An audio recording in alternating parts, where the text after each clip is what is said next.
Now that the general election parameters are set, Barack Obama versus John McCain, we can look at some of the segmentation that's going to be involved in the campaigning between now and November. A lot of this is traditional for Democrats versus Republicans. For example, let's look first at gender. Barack Obama does better among women, John McCain among men. Again, this is the same gender gap that we have found for presidential elections going back for decades now, so this is no great surprise. Women tend to be more Democratic in their orientation.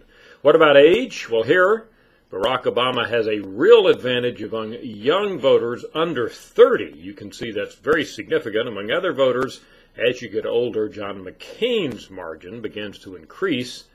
The young voters, sometimes a dubious benefit to candidates, since at least traditionally they've been less likely to turn out and vote. One of the key questions this year will be, can Barack Obama get his very loyal following among the under 30 group out at the polls in November?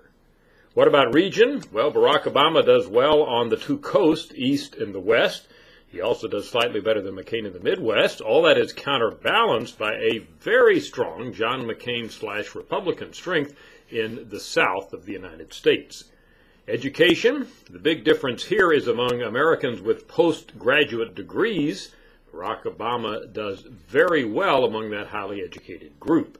Let's look at race for the moment. This is a not great surprise. Barack Obama dominates among black voters. He, of course, is the first major party black nominee in U.S. history, but we do know that Democratic candidates in general sweep 80 or 90% of the black vote in presidential elections. Notice, however, that Obama has a disadvantage among both non-Hispanic white voters and Hispanic white voters compared to John McCain.